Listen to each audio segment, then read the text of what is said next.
De par le monde, la lumière du lagon de Bora Bora éclaire les souvenirs et les projets à venir de nombreux touristes. Mais cette lumière laisse apparaître à quelques milles de là l'ombre d'une île moins connue, la silhouette d'une île haute en couleurs.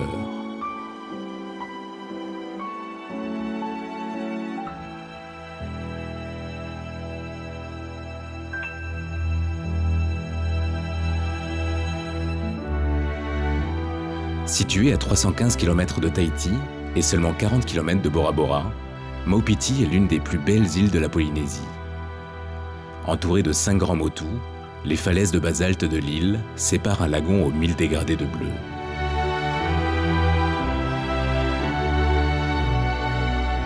Ici, pas de tourisme de masse. Seules quelques pensions de famille accueillent les visiteurs. Maupiti n'est pas seulement une île, c'est toute une histoire qui se livre simplement.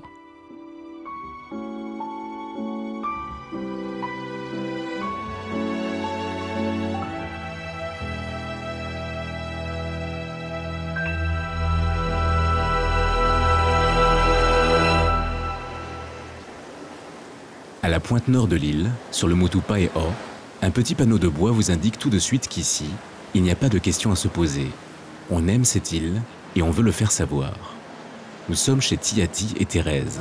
Le visage marqué par le soleil et le sel, le vieil homme fait partie des anciens de l'île. Tiati possède une maison sur l'île principale, mais c'est ici qu'il a décidé de finir ses jours, loin du superflu de la vie moderne. Une petite maison au bord de mer, sans électricité, juste quelques piles pour faire marcher sa radio. Ça, c'est ma radio, voilà.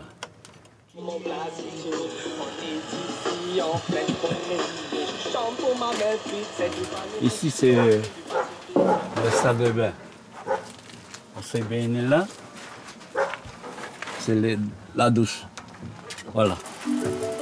On se baigne, on vient là.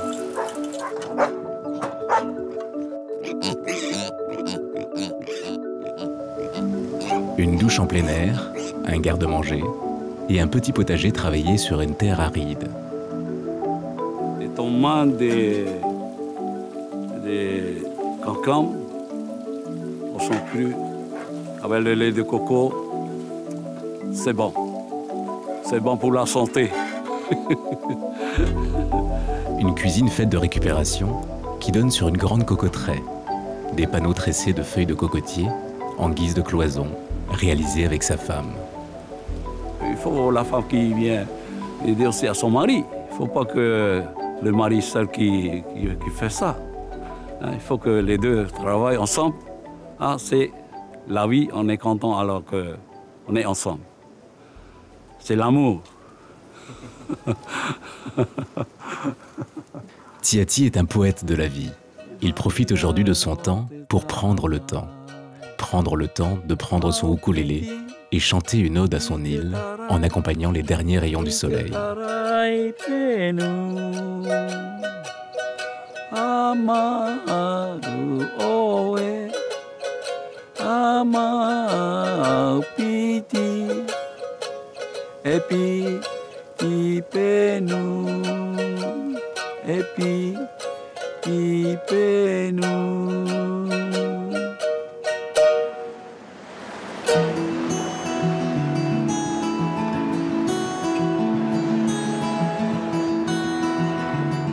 Aujourd'hui, tel un mirage, Maupiti se découvre au petit matin.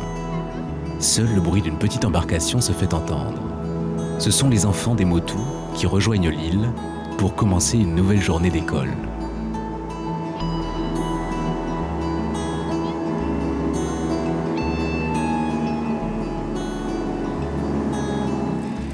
Chaque jour, nos petits élèves retrouvent leurs camarades d'école dans le truck qui les déposera à quelques lieues de là. D'abord, on prend un bateau qui nous amène ici. C'est le truck qui nous amène à l'école et c'est tout. Et vous aimez le truck? Oui, parce que sans lui, on ne pourrait pas aller à l'école. Bah oui, on marche à pied.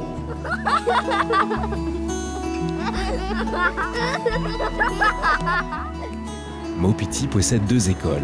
Ses élèves iront jusqu'au primaire avant de devoir partir vers une autre île pour suivre leur scolarité. Cette nouvelle génération est porteuse d'espoir. car la population de l'île est vieillissante.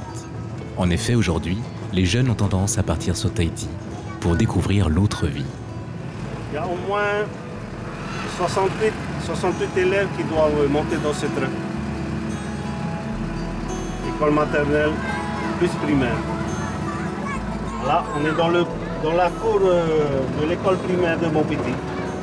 Firmin est un peu l'homme à tout faire ici.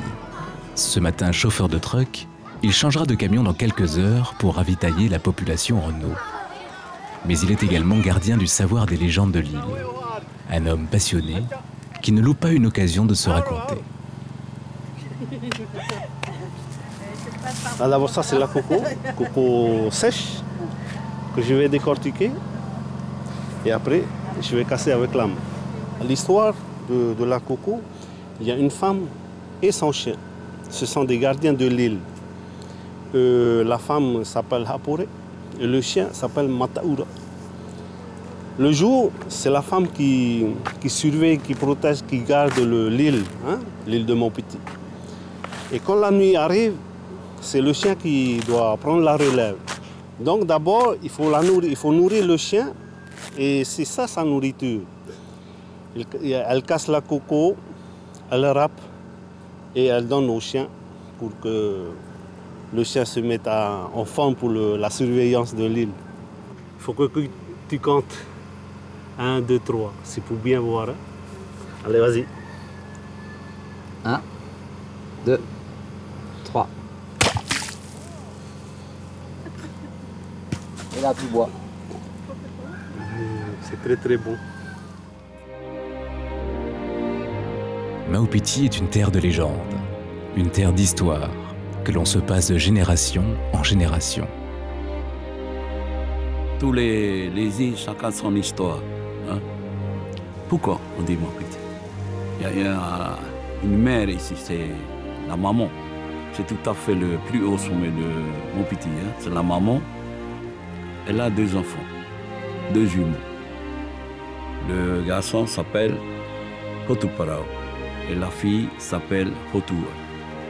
On dit les 2 un cordon pour 2 jumeaux. C'est pour ça qu'on dit Maupiti.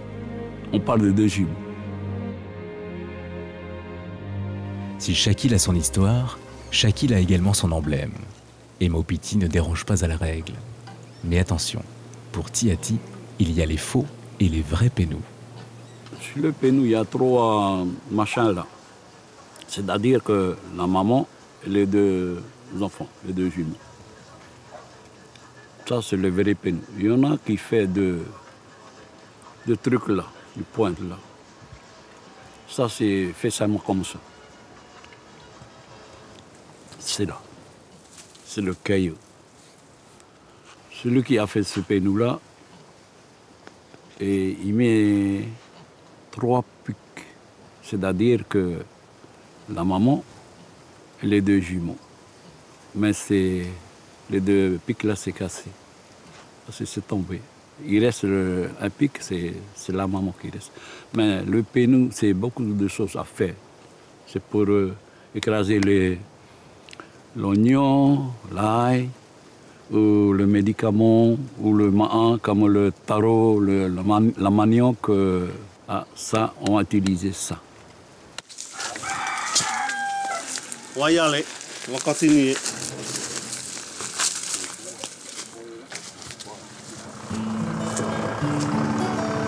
Firmin commence une nouvelle journée. Il arpentera la seule route du village afin de remplir les citernes des administrés de l'île.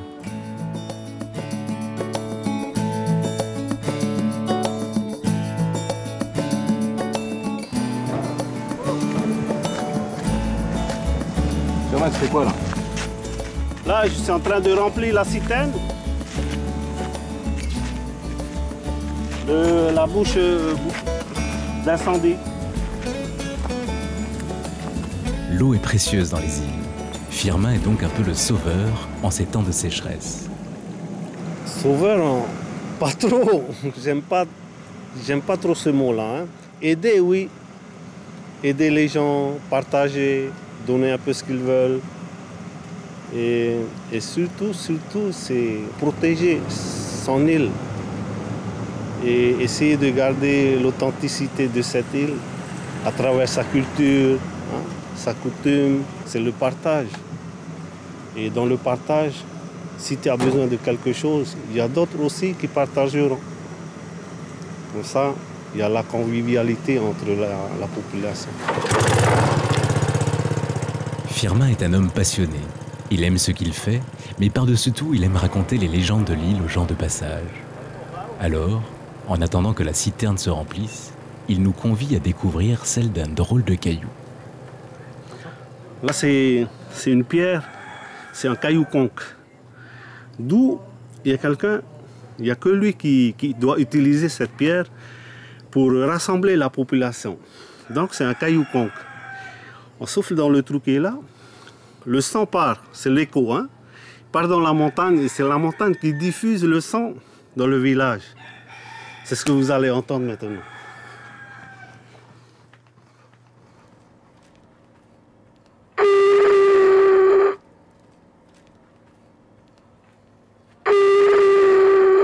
Avant, on n'a pas le droit de siffler, de crier. Il faut quand même avoir une voix très très forte quoi, pour appeler la population à se réunir. Mais en temps ancien, ils utilisaient ça pour rassembler la population. Et ça, c'est toujours naturel.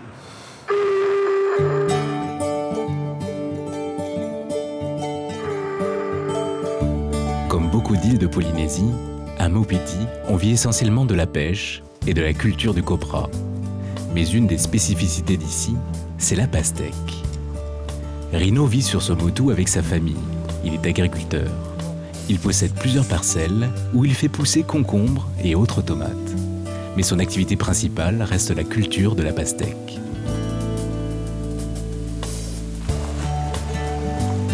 Tous les jours, cela lui demande une attention particulière, comme par exemple trouver des solutions pour protéger ses fruits d'un soleil de plomb. Donc là, qu'est-ce que tu fais alors? Là, je suis en train de poser pour protéger la pastèque. Au moins, il y a la protection, comme ça crame pas, la pastèque. Pour savoir si c'est mûr, tu tapes dessus. Quand tu entends le son, c'est là que tu vas savoir si c'est mûr. Et là, c'est mûr, mais tu vois, tu peux laisser encore. Les sols des motus sont principalement constitués de sable et de corail. Il est donc nécessaire de s'approvisionner en terre pour que ces pastèques puissent pousser et atteindre une bonne taille. La terre, ça vient de l'île. On va chercher, on ramène sur le motu. Et la terre, on ne trouve pas sur le motu. Et c'est ça ce qui est dur, ce métier-là, d'aller chercher la terre. Grâce à cette terre fertile, Rino arrive à produire un bon nombre de pastèques. Et pour savoir combien exactement, il a une technique bien particulière, simple et efficace. Tu comptes les trous, il y a les bois. Okay? 1, 2, 3, 4, 5, 6, 7, il y a 8. Okay? Dans les 8, il y a déjà 80. Quand tu comptes, 8, il y a déjà 80. Après, quand tu comptes encore 1, 2, 3, 4, 5, 6, 7, 8, 9, 10, 11, 12, 13, 14. Il y a 14. Il y a 14, il y a combien alors? Quand tu manges, tu mets tout dans ta bouche pour goûter. Super. Voilà, c'est bon. La vie à Maupiti aujourd'hui, c'est meilleur quoi. C'est plus facile que de vivre à Tahiti. Ici, il y a encore la vie facile quoi. Il y a le poisson, tu peux te nourrir avec ce qu'il y a. De très peu de choses, tu peux vivre.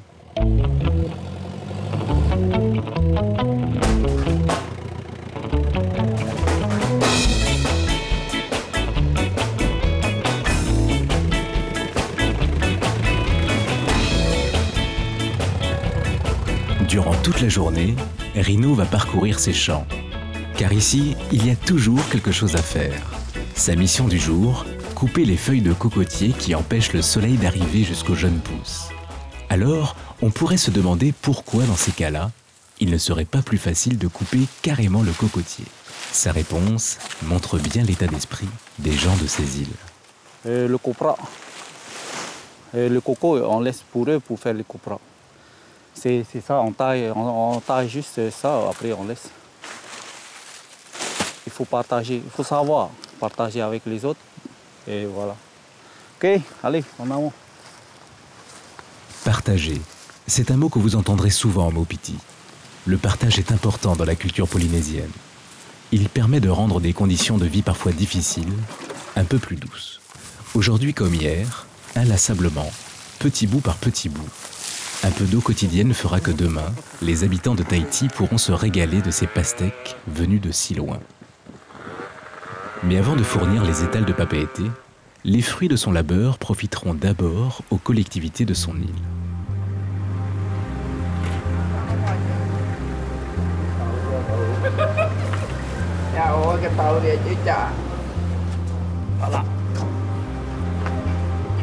S'il y a un jour où vous pourrez rencontrer les habitants de l'île, c'est bien le jour de la pesée du copra. Chaque copraculteur viendra tout au long de la journée apporter ses sacs afin d'être pesés, puis envoyés vers Tahiti par bateau. Mais aujourd'hui, les habitants sont attirés par une agitation particulière au sommet de la montagne. Depuis quelques mois, ce sommet est devenu le terrain de jeu de quelques best jumpers du monde entier.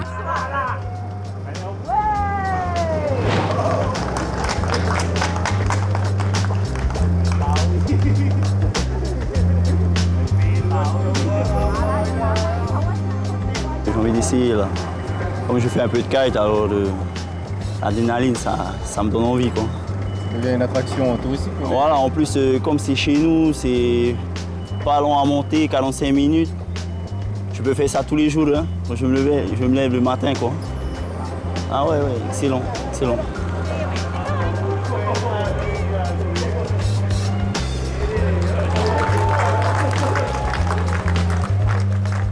En fait, c'est la deuxième fois. Premièrement, il y a eu Rodolphe. Il a sauté au moins une dizaine de fois. Bien réussi.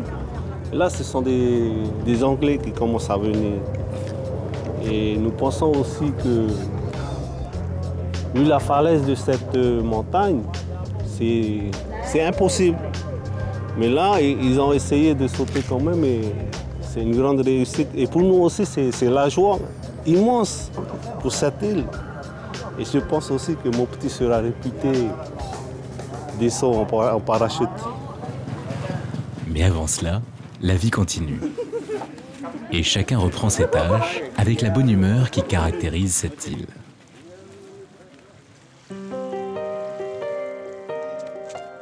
Dans le village adossé aux impressionnantes falaises de basalte, le quai est un lieu incontournable. Un lieu de rendez-vous où se côtoient les générations en parfaite harmonie. Maupiti est un musée à ciel ouvert qui laisse le voyageur se plonger dans son passé mystérieux. Contes ou légendes, Firmin connaît son histoire et ne se lasse pas de la raconter. Les pétroglyphes se trouvent à Haranai. C'est un lieu sacré aussi. Donc, au niveau des pétroglyphes, il y a le crabe, il y a la tortue. Et ce sont des protecteurs de l'île.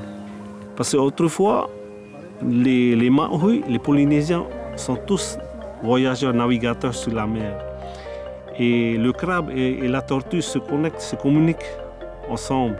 Donc le crabe peut monter dans la pirogue pour regarder qu'est-ce qu'il y a dans la pirogue. Est-ce qu'il y a des voleurs qui ont pu voler des choses de cette île et transmet à la tortue. C'est la tortue qui revient ici sur l'île pour annoncer aux sages qui est ici comme quoi il y a eu des voleurs qui ont volé la richesse de cette île. Et celui qui a volé sera mort.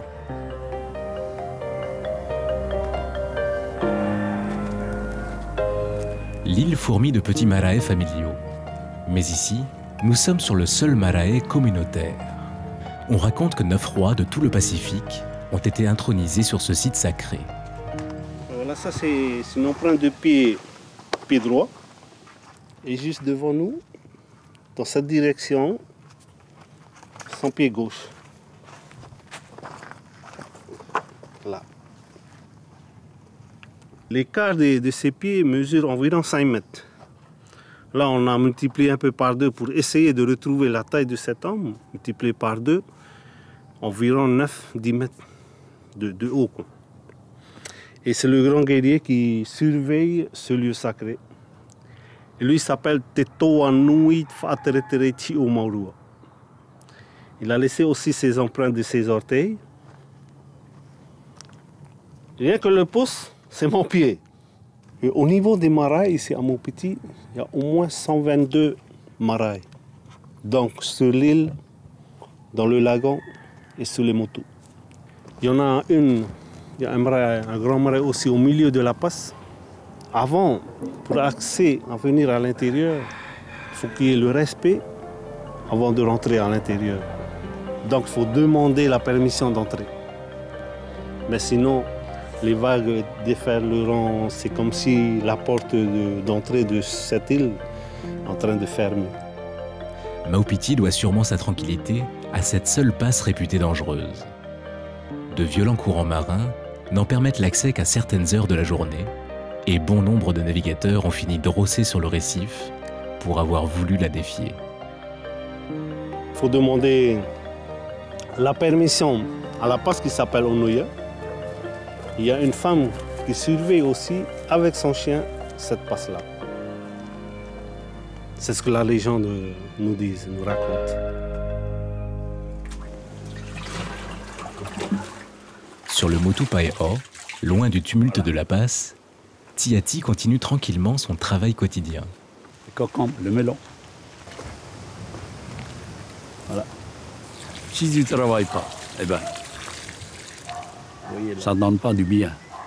Mais si tu travailles, tu vas avoir la vie très heureuse. Et si tu devais vivre ailleurs, tu serais heureux ailleurs qu'à Maupiti? Ah non, non, non, je ne peux pas vivre ailleurs. Hein? Je veux vivre sur mon pays où je suis né. Ça, c'est vrai. Hein? C'est la vie, c'est la joie, c'est le bonheur.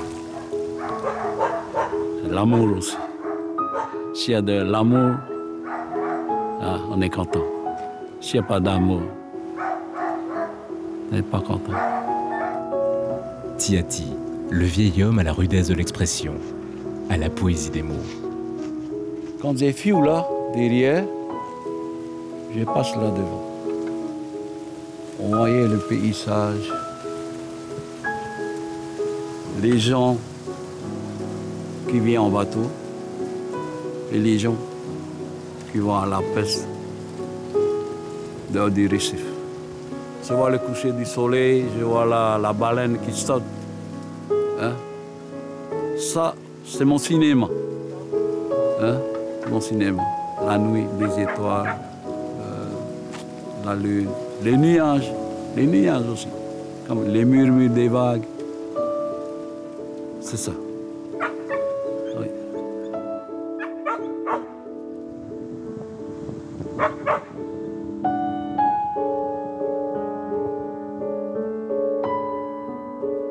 Maupiti fait partie de ces îles qui vous marquent à jamais. Ces rencontres magiques d'hommes et de femmes vivant simplement et n'ayant comme unique trésor un attachement inconditionnel à une terre, à une culture. Ce soir encore, le vieil homme prendra son ukulélé et simplement déclarera son amour à cette terre qu'il a vue naître.